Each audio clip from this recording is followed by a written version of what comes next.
November 16th.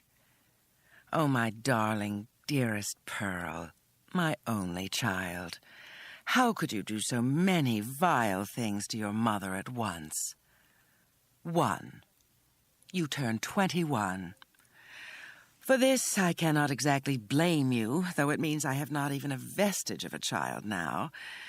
I trust you received the sandalwood mala with the tinted miniature of the Arhat and the quite expensive snakeskin sandals that I sent off a month ago to make their way across the desert, the mountains, the plains, our good green east, and the blue Atlantic Ocean to you.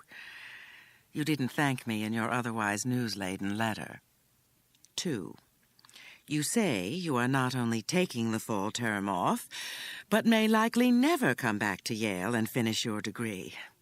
I can't tell you how much of an utter mistake this is. Your doubts about your major are really beside the point. You can major in chemistry or basket weaving or home economics for all I care, but you must get your degree. If you don't, you can never hold your head up. A college degree is the invisible tiara a woman must wear now.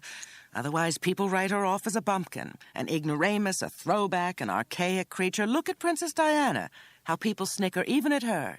Look at me, whose greatest mistake in life was to leave Radcliffe at the outset of my junior year to marry your father. How I secretly suffered all these years, how I cringed whenever the subject of college came up in conversation. I vowed you would never make my mistake. Well, you did get through one more year than I did. So close. You say that in Europe it really doesn't matter so much, and if so, that proves my point that Europeans are at bottom grotesquely primitive cave people who believe that everything comes down to entitlement by birth. The ones who stayed there chose to hang back from the great spiritual adventure America was and is, and I fear I can't bear to think of my Pearl wasting her precious life among them. 3. You tell me your father, who has flown over again, likes Jan very much and finds the Van Herzogs jolly fun and wholeheartedly approves of your engagement. Don't you see he's doing exactly what my father did? Pass you on like a manacled slave to another man? Men don't much like other men, but they're used to them, and they're not used to free women. Women standing upright and having ideas and walking up the middle of the sidewalk with unpinned hair, bouncing and flowing behind, the way I've always pictured you. You can say I was trying to live my life through you in a way I never lived it myself, but that is what women must do when they knuckle under as I did through not knowing any better, and now as you are doing through knowing better and having other alternatives but spurning them. Of course your father would think it very cute, having this bogus nobility with their unicorn and lion or whatever it is on every bottle as kin and connections over there, so he can casually drop word to his posh surgeon pals of his jetting back and forth. New England snob as he is, he imagines he always did have a foot still in the old world. But what he really likes is that European dungeons are deeper, divorces are harder, and you are more securely locked in where he can get at you. There is no escaping Daddy once the Van Herzogs sink their claws in. And of course, you'll all say, poor mother, she can't manage to leave her dreadful guru and always was a bit of a misfit. 4. You are pregnant. After wounding me in these various other ways, you want to make me into a grandmother. White hair, trifocals, rocking chair, cruel work, passing down wooden toys and family lore before winking out like a frosted light bulb. I'm not ready. I'm still learning how to live, to be. I've reached the solar plexus chakra and I'm still climbing. I'm having fun, honey. People are supposed to rejoice at a pregnancy, however inconvenient it is. At least the Pope wants us to. I wonder why. You were always a healthy, normal girl, so this event physiologically is no triumph against the odds. You would have been able to pull it off at 30, at 40 even. Why so early? Naturally, I blame myself. My running off, deserting my biological post made you think you had to Why isn't there a verb to woman? The ramparts, the reproductive barricades.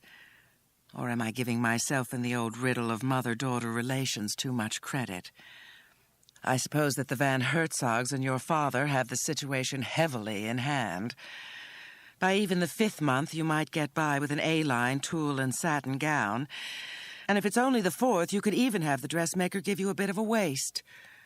I love the look of a lace bodice, and a long, stiff train, and a garland of real flowers that will wilt in an hour, and a veil with the bride's head obscured and vague like that of a goddess, a sacred statue, or a corpse. The menace of a bride coming down the aisle to gobble up the quaking groom and, for dessert, his best man. It breaks my heart not to see my daughter married. But I disapprove so thoroughly of this particular ceremony, whereby your lovely, erect, and shining womanhood bows low to this callow, spoiled Dutch boy, his finger in quite the wrong dike, and his obese parents, that my presence there would create a spiritual irritant, if not a vocal objection, ringing off the scandalized church rafters. At some point, a woman becomes her own mother, and you have reached it sooner than I did. Even if I could stomach the jet lag and lowlands humidity, I by no means wish to encounter your father, who might slap a subpoena on me before giving the blushing and bulging bride away. He imagines all sorts of legal wrongs from his helpless old helpmeet. So let this be his circus, while I watch my gallant circus here slowly fold its tents and put its elephants to bed. The ashram's days feel numbered. Do drop a note to your grandmother to tell her she's becoming a great. She's being romanced by some antique fraud the Navy let out of mothballs and may have some rude news of her own. For the body's sake, take lots of vitamin B complex and zinc. Zinc for all life changes that involve metabolism. See, for all your naughtiness, I am still your loving mother. November 22nd. Dear Mother, your daughter has been cruelly deceived. My disillusionment came about in this way. There have been officials of all stripes and flavors hustling in and out of here, legally picking the bones of our beautiful, disintegrating Buddha field. Prominent among them have been these men from the Immigration and Naturalization Service of the Department of Justice accusing us of immigration fraud. Rather close as distances go up here is the border with Sonora in Mexico, and apparently a number of our Sanya-sans were wetbacks of this utterly dry kind, since they've come in across the desert, smuggled in trucks and boxcars, and some of them fried to death, poor souls. Also, from the India days, the ashram has a number of Europeans who evidently pretended to be married to American Sanya-sans, or who really were married, but the INS claims insincerely, just to get by immigration. How they measure the sincerity of a marriage, I'd love to know. So, as all these people were being grilled and weeded out and tagged for shipment back to place of national origin, I began to wonder why the master himself, the Arhat, seemed immune from deportation even though he was from India, which I am sure is near the bottom of the list of the Immigration Service's favorite countries. Well, I was with my dear friend Alinga, and I mentioned this minor miracle to her, and the corners of her mouth turned up in a provocative way she has, and she said she'd assumed I knew by now. Knew what? Knew that the Arhat's real name was Art Steinmetz, and that he was from Massachusetts. Watertown, to be exact. Watertown, Mother. Evidently, he did go to India and did learn Hindi and Sanskrit and some Pali and study yoga. But this was all from about 1965, and then all through the 70s. But before that, he was just one more bright, good Jewish boy who even put in a few terms at Northeastern studying sales engineering and business administration before the peace movement got to him and he took off. Though I've always revered him as this ageless rishi, he's actually not quite my age. A year younger, if he was 20 when he went to India the year after I was married, which might explain certain things about our relationship. The way he somehow looked up to me as well as down, and brought out my mothering instinct as well as being my master. He's not even Jewish, technically, since his mother was Armenian. I'm truly confused, but as Alinga says, Koveda. The Arhat either opened us up and got rid of our ego garbage, or he didn't. And if he did, and he certainly did in my case, who cares about race or place of national origin? I know she's right intellectually, but still I feel deceived. I gave myself to him totally, and where I thought there was this great everything, this Mahat, there was nothing. Shunya. Maybe thanks to you and Daddy, I'm such an incorrigible snob. It's simply the idea that he's from Watertown. If it were Newton or Belmont or even Arlington, I might not mind half so much. But I can't believe I haven't burned away even that much petty prejudice in these 7 months. I still love him, of course. Maybe it's the idea that in all our intimacy, I've been seeing him nearly each day, composing letters and consulting, and lately just commiserating.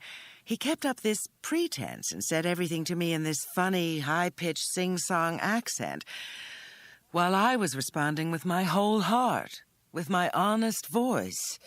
I mean, how big a fool can your daughter be? Forgive me, you don't want to know any of this. This is my garbage, and you have your own life. That is amazing about the Visage buyout by Revlon, and you're making all that scrumptious money. But now do put it in some safe securities or CDs, and don't listen to another word the Admiral whispers into your ear. You were lucky. It seems to me that if the SEC were to investigate, you could both go to jail for that tip. And his son, too. How old is his son? Forget I asked. I'm not on the market, but I can tell you entre nous, it's only a matter of time until I am desperate from this place. The only people left are those with nowhere else to go, or those who did attain near enough to Vairaga and Samadhi not to give a hoot about their surroundings. If you and your voracious boyfriend are going to keep eating out at Polynesian, Mexican, and Cajun restaurants every night, you shouldn't be surprised by an irritated duodenum or even diverticulitis. What you need is bran and raw iron-rich vegetables, dark green leafy ones, not iceberg lettuce, and eggs in moderation, and to cut out all grease and fatty meats except maybe liver, once a week for the iron. Don't tailor your diet to the Admiral's. He is a man and has altogether different needs, since he has a prostate and you don't, and you have smaller bones. Please don't tease me about your marrying this sailor boy. It would be much kinder to the heirs and save a lot of legal fees if you would just live in sin. Happy Thanksgiving, and even Merry Christmas. I don't know what will be happening to me. I have to confront the Arhat and do dread it. I waited 22 years to confront Charles, and then it was by being out of the house when he came home from work. Thanks for letting me cry on your shoulder about Watertown, etc. You were a good mother, given the vikshipta, scatterbrain style of your generation. I guess that's all any of us can do, follow the fashion and trust biology to override culture. If we try to be better parents than our peers, our children will feel uneasy. I mean, children aren't entirely the point of a woman's life, are they? But if not, what is? Tell me if you've learned. Addled love, Sayre.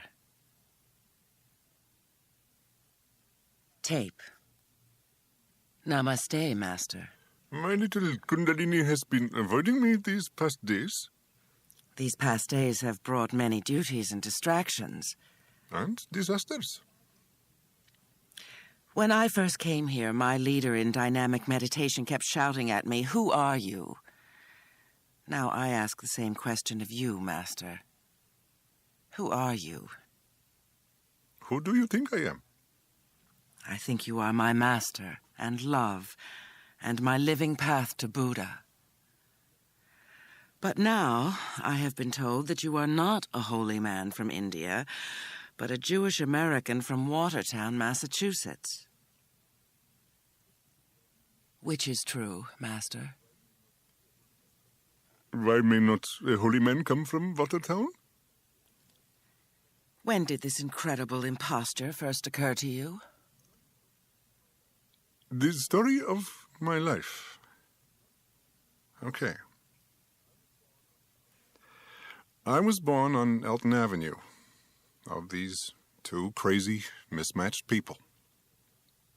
There wasn't any religion around the house. My parents canceled each other out. They must have had great sex, because nothing else showed. My mother was actually a kind of anti-Semite. She couldn't stand my father's people. She thought they were pushy, greedy, slippery, and had crucified Christ. And him and the Armenians, he called them barbarians, he called them gypsies. He'd say the Turks should have finished the job. She'd say Hitler didn't have such a bad idea. I got nothing growing up. No baptism, no bar mitzvah. My mother didn't even make chereks for breakfast. She said my father could go out and buy himself bagels. People felt sorry for me. One of my mother's older sisters, Aunt Miriam, took me to church a few times at Easter and Christmas. But Jesus, the services were endless, and all that incense and candle smoke did a job on my sinuses. I was one of those kids with tons of allergies. The desert out here has been great for that, by the way. The same with you? I notice your nose runs a lot. Okay, don't answer. Sulk. Make your guru squirm. So, spiritually, I grew up with nothing, just these ethnic slurs all the time, and noises from the bedroom. But there was something. A blank little god I carried with me like a tiny teddy bear in my head, this little curved shadow like a husk clinging to the underside of my brain. I mean, it was me. Yet something more than me. Something I could appeal to. And there wasn't just input, there was output. I was transmitting and receiving. I could feel it at night. But also in the day. In the middle of the afternoon out in the schoolyard, this terrific joy, this gratitude that kept spilling and spilling out of me like thread when the sewing machine goes crazy. But it had no face or name. It had no form. I was jealous and sore. My parents, with their orthodox upbringings, had been given something. It was part of their energy. Well, not to make a sob story out of this, it got to be the late 50s, the early 60s. I read Alan Watts and Krishnamurti and Salinger and Ginsberg. I read the Upanishads. And right there hit this terrific verse where the king of death says to Nachiketa, "The supreme person of the size of a thumb, the innermost self, dwells forever in the heart of all beings." That was him. My old pal God, the size of a thumb, and with just that backwards curve, that a thumb has. I was at Northeastern at the time, reading poli-sci and introductory psych and a lot of other crap that was supposed to translate into some ass-kissing desk job at John Hancock or City Hall. Suddenly I was sick of competing with nerds. I could have been shipped to Vietnam, but turned out to be 4F. Too asthmatic. I thanked old God and took off for India. Unlike a lot of the trash that went there after the Beatles cruised Calcutta, I stuck. Where's the imposture in that? I found peace. I gave peace. India made sense to me. Buddhism made sense to me. The way you can take as much or as little as you want. The way even nothing is something.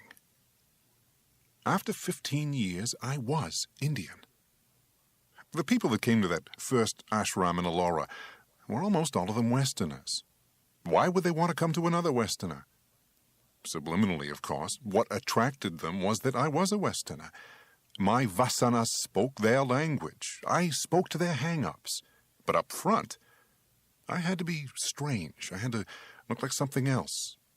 A fresh chance. So I gave myself an Indian childhood as a beggar boy in Bombay. What's the big deal?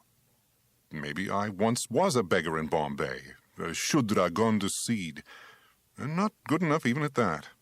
So for my sins, I got shoved into the incarnation of a messed-up little Armenian just across the Cambridge line, across the line from all those hotsy-totsy bits of ass. Like you. You've been bliss, frankly. The way you talk in complete sentences, the way you hold your head, your posture. Now you begrudge me everything because of a little name change. Come on, Sarah. Put away that long face. Stop trying to lay a guilt trip on me with those big, dark eyes. Guilt trips went out with the rest of the garbage. Tell me, what is not garbage to you? The eternal present is not garbage. Don't touch my breasts. I mean it. Listen, I need a vacation.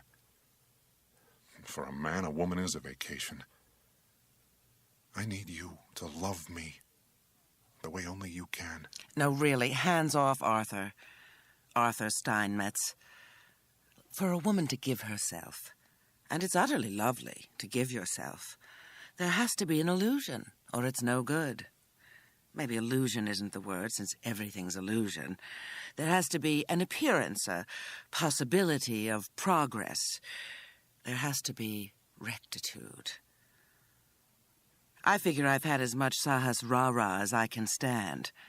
And if you or your other in-resident Shaktis try to keep me from going, I'll tell the world you're really Art Steinmetz.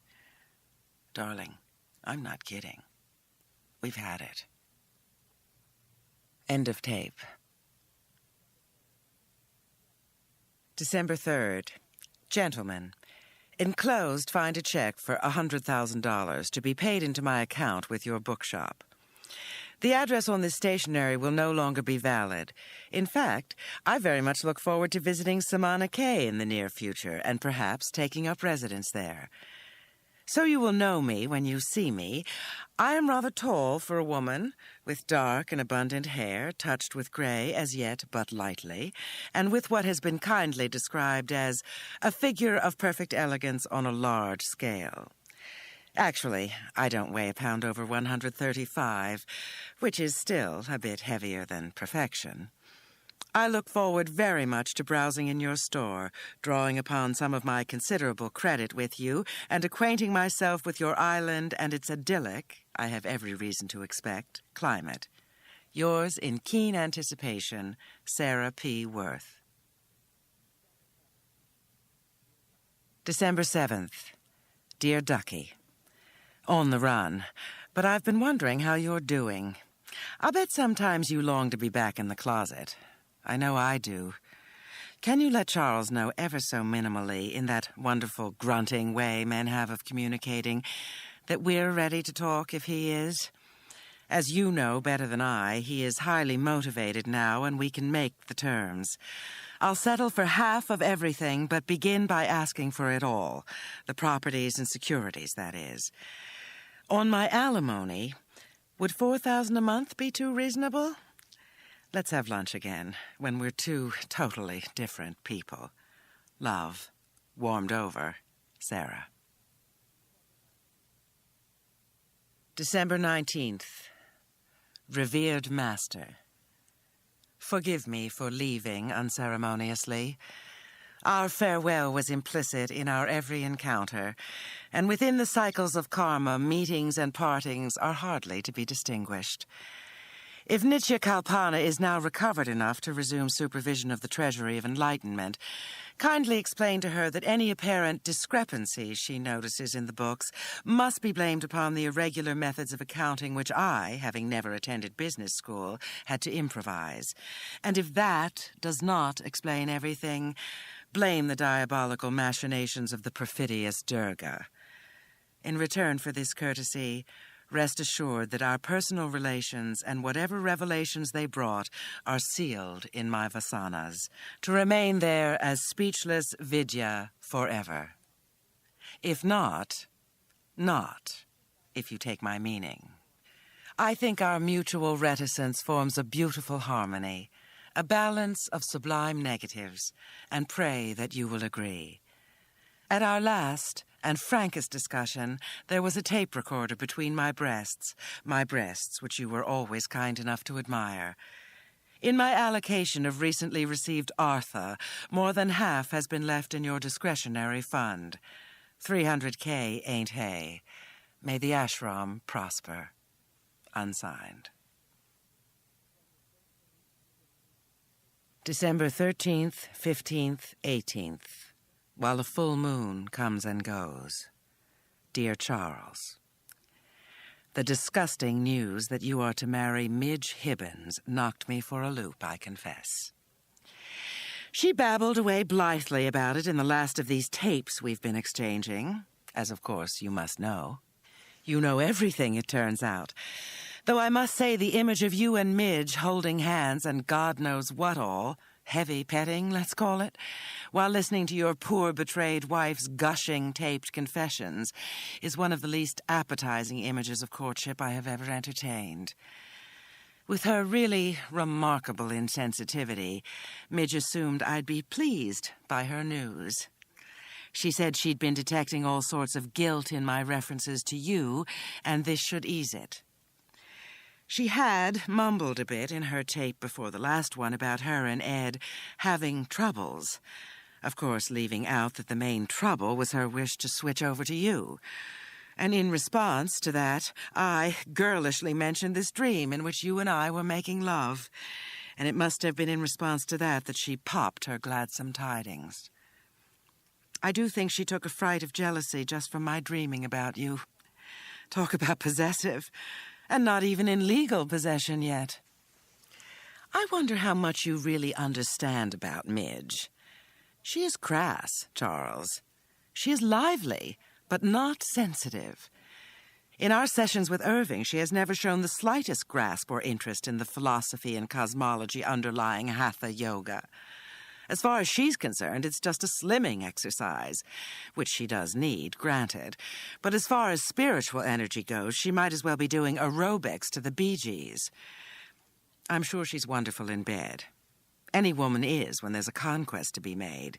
But aren't you going to get tired of that brassy laugh, those unreal paprika-colored curls, the way she says doggy instead of dog and din-din instead of dinner? It wasn't just Ed who was the loudmouth in that couple. Remember how we used to come away from their house with decibel headaches? Midge has the kind of mind that honestly thinks the sayings on barbecue aprons and big fat coffee mugs are cute. And whose house are you proposing to live in? Not ours. That would be a sacrilege. And their split level is much too tacky for a man in your position. That shag carpet rumpus room Ed put in the basement with all that pine paneling and shelves for his bowling trophies was fine for the yoga group. But can you imagine yourself sitting down there of an evening in the Barca-lounger reading through their stacks of old Smithsonians? And what are your snobby neurosurgeon friends going to say when Midge, in one of those lurid, loose, splashy dresses she wears to confuse the weight issue, breaks into her shrill giggle and asks the host if there's a little girl's room where she can wash her hands? Darling, you're going to have a decibel headache, day and night. I love Midge, of course. She has very little negativity. And for another woman, that's a great plus, since we tend as a sex toward depression. Many's the time I went over there vaguely desperate and came away laughing, full of cottage cheese and fruit salad and white wine silliness. It was like going to some unisex health club where you leave your intelligence in the locker room. But for a man who wants a partner who can give him back some resonance at every level, it will be like living with Pearl at age 12 and a half, only not so pretty and with no prospect of growth. But I forget that you must be a man in love, enchanted, bewitched, and that even my most innocuous observation will strike you as sheer spite. Not at all. You two deserve each other. But before I leave the subject, have you ever listened to her eat? Listened, I mean? She makes little, happy, humming noises with every bite, and pats her lips together in a kind of tiny applause all the way up from her stomach. Perhaps she makes the same noises in bed. That's for you to know. Lucky you. For her, of course, you are a great step up. Ed called himself a security system analyst, but he was really just a glorified electrician installing these futile burglar alarms, whereas you are in one of the hallowed professions. The only hallowed one, actually, since teaching and preaching and lawyering are all known now to be con games. I must say, I can't bear it, imagining her humming and smacking her lips over you in the dark. Your betrayals had become old hat to me and had male thoughtlessness and brutishness to exonerate them up to a point. But Midge, inside that doggy, piggy brain of hers, must have known it was somehow not nice to steal a woman's husband, while that same woman was trustfully giving and giving of herself on these tapes, these utterly confiding and trusting Maxells. Burn them in all decency, not in our fireplace. They'll stink and melt and stick fast to the andirons and the bricks. How about in Ed's old barbecue pit? One thing I have decided. You are not going to live with that hateful, ridiculous woman in my lovely house, with the view of the sea and the rock and those English-style border beds I brought back from the absolute weed patches that old Mrs. Pynchon had allowed to grow up everywhere. You will sell the house and give me my half of the proceeds, if in fact I don't have Ducky ask for all of it. 100%. Women usually get the house. They were supposedly the home makers. Even your hatchet man Gilman will tell you that. And what of little Pearl? Suppose the news gives her a miscarriage.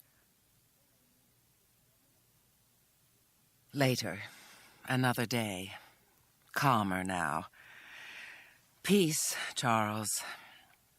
I realized this morning that Midge is only rising to a higher level of socioeconomic energy and should not be blamed. And I suppose, honestly, there was nothing in my tapes to indicate that you weren't fair game, though a person with even a little sensitivity. But I can't rouse myself to even enough indignation to complete the sentence. What matters really, and always has, is us. You and I. I've taken time to think and meditate and just relax into the space I'm in. And I've decided I don't believe in divorce and will write and tell Ducky to make no terms at all. You and your roly-poly little suburban pudding can do whatever you want, retire to her rumpus room and leave adulterous stains all over the shag carpet. Your infatuation will wear itself out with or without my blessing.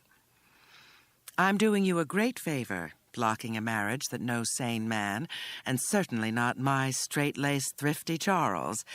You know Midge spends. Ed was always bragging, complaining. Would really want. No, what you really want is to skim from Midge that demonic, erotic courtship energy women can produce for short spurts, and then abandon her emotionally, just as you did me. I have left the ashram. Midge's gloating, gleeful news and some local disillusionments made me realize that this phase of my progress was over. The love I left you for has been sublimated, literally turned into radiant etheric vapor at a location called Sahasrara, a few inches above my head. Rare Sarah, I have now become. Where I am now geographically suits my rarefied condition. I can't give it away, lest Gilman come swooping in on a biplane with all sorts of writs and handcuffs. It's as near nowhere as you can imagine, and yet somewhere, if you know what I mean. With its own little historical distinctions, export crops, and atmospheric flavor. The flavor is in my nostrils night and day, and the atmosphere rests on my skin and keeps reminding me of the time in about 1970 or 71 when we flew to St. Martin, the French side, because I thought I could practice my French, but their accent was quite different, and everybody in all the shops spoke English anyway, and in the jet down we had daiquiris. And after our second ones, what with the rum and the relief at being away from work, you got passionate and began murmuring to me all the things you were going to do to me, all the sexual things. And I kept nodding and giggling and hoping the people in the seats around us couldn't hear, and felt the rum heating up my face. And when we got there, this perfectly darling little rundown and not especially clean hotel off the main street in Marigot, with filigreed wooden balconies, and our room overlooking the quaint old cemetery full of whitewashed broken tombs and greeny blue violet striped sea beyond. We did them all. We made a systematic job of it. A little high every night on wine and the liqueurs that were so cheap duty-free, and then in the mornings, too, after eating the slices of green melon and the crumbly hard rolls and the bitter good coffee the girl brought, the 9 o'clock sun coming in through the louvers at an angle, making warm stripes on the straw rug beside the bed. And then in the mid-afternoon, too, after our hours on the beach, with the piña coladas for lunch at the little thatched bar there, the sun now having moved around the room, shadowy and cool, with the stripes from the louvers beginning to climb the wall over in the far corner, and the noon's sunburn settling into our shoulders and thighs, we worked through our list. Everything you had said in the airplane. And through some of the things we had never done before, and when it came down to doing them, you were shy of hurting or abusing me, and I made you go through with them. I thought you should have everything I could give because you'd been working so hard and were so boyishly thin, and this was our holiday. Dear Charles, after the first nights I smelled of your semen all the time. Nothing, not the salt water at the beach or the soap in the shower, could wash it off. This faint, lingering, semi-sour smell of you somehow worked into my pores. I wondered if other people, the slim black girl in the wristwatch shops and the waiters bending over us at the evening meal with its hibiscus on the table and the little candle bowl guttering, and even the staring men hanging around at the old cement dock, could smell it.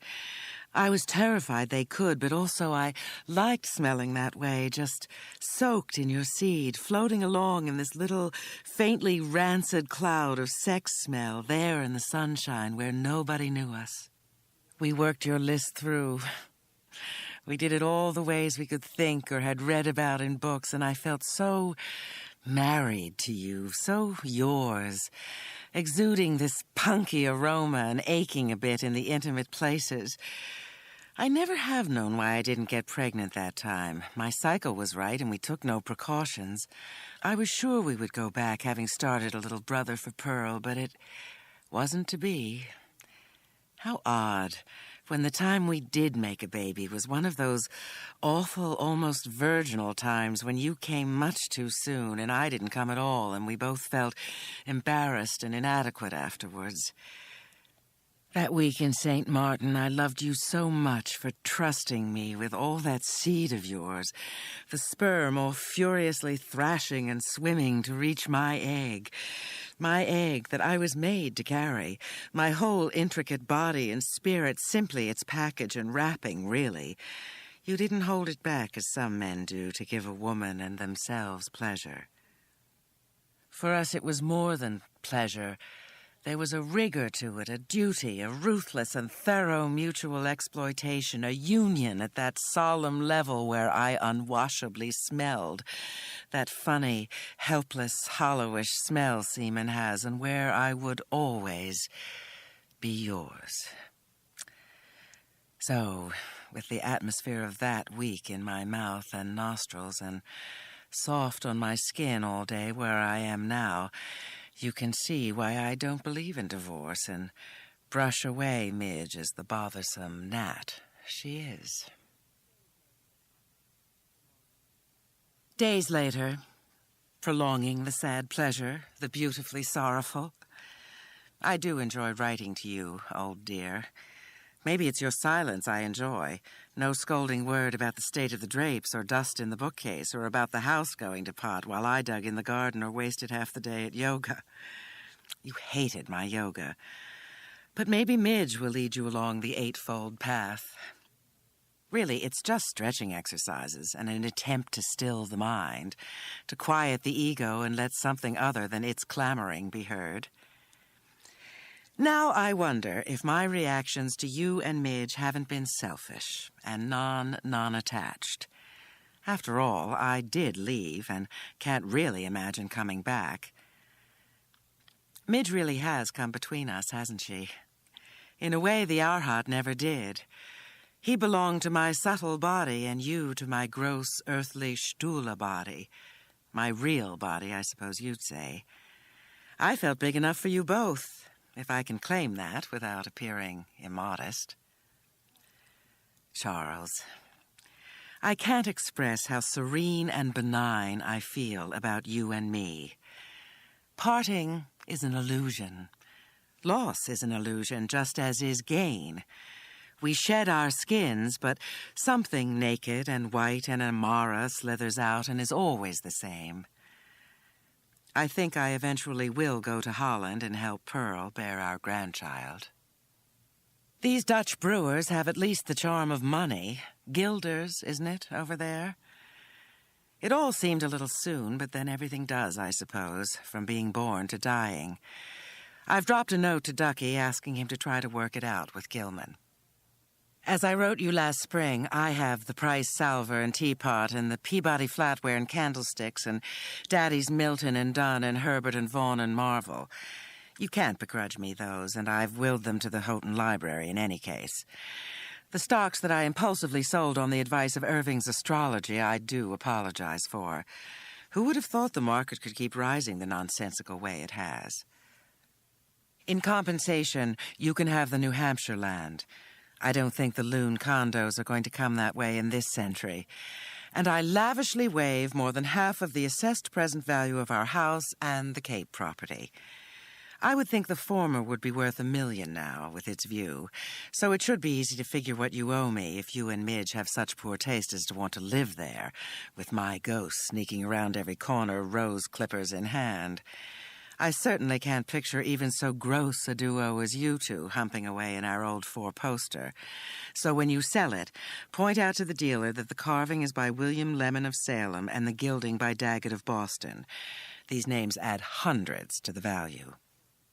The Chippendale dining table and matching 8 chairs with the diamond and scroll backsplats came from the Perkinses and should go eventually to Pearl, along with the carved sea chest that accompanied Daddy's great-granddaddy back and forth to China countless times, and the dear little blackened salt and pepper shakers handed down through mother's people, the Prinns.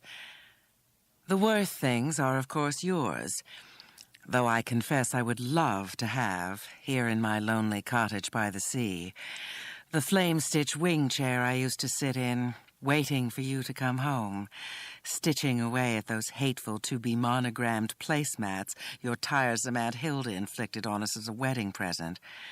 Of the 12, I think I did only 3, plus half of one more W over the course of 22 years. In most wing chairs, I feel slightly repressed, but that flame-stitch one had just the right gentle grip. Where I am now, the winter days are about the length of spring days in New England, and for that first half hour of the dark, as I sit reading zoology or cosmology or just staring into space, I catch myself listening for the grinding sound of the garage door sliding up in obedience to its own inner eye. Ever. S.